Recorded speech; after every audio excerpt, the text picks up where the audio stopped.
Hi, this is Chris Terrell with EverydayVBA. Today we're solving the Add a Sheet challenge. What I want to do is I want to show you kind of real quickly, we're going to record a macro.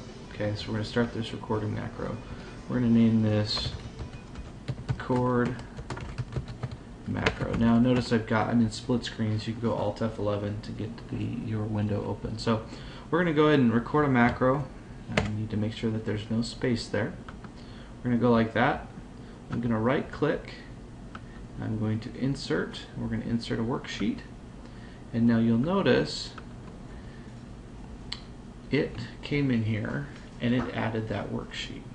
So that's a good hint in solving this solution. So what I'm going to do is I'm actually going to show you how to do this. So the way that we had done it with the input box. So we're going to go sub solve add sheet. Okay, so what we're going to do. Alright, so what we need to do is we need to do an input box. You probably never see that. So we're going to make a variable. So we're going to go in bx. That's going to be the name of our variable. And really all that's going to do is send a string. We're going to go in input box prompt, so enter sheet name. So that's the question that's going to be there. We're going to go new sheet, and then you can set the defaults. You can also set the X location and the Y, which is where it shows up on the screen. Typically those aren't used, but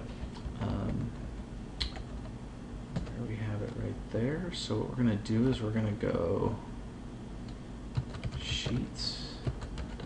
There we go. Just going to scroll down here just for a little bit. Active sheet.name equals inbx. Okay. So this is actually all the code that we need, and I'm going to walk you through exactly what it does. So we're going to hit F8. F8 walks us to this section. It's going to actually run the input box. We're going to just call this test. I'm going to hit OK. You'll notice that it takes that string and puts it over. And then right here we're going to go sheets add. That will add sheet number 5, which we see right down here. It actually also sets it as the active sheet, so we're going to active sheet name equals to test, and it names it as test. So that is the solution. Real quick, I'm just going to run through it one more time. We're going to put in new sheet, and it adds in a new sheet. So that's a quick view on how to solve the add sheet using input box. Gives you a good look at the input box and how that works.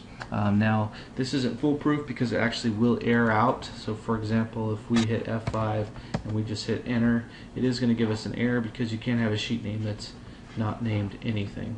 So it's not bulletproof.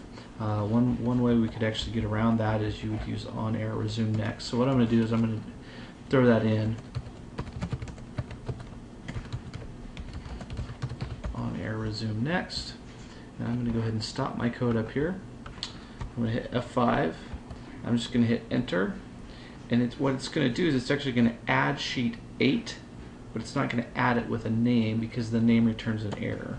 So what it does is it gets to this line right here and says, wait a sec, that's an error, I can't put that in.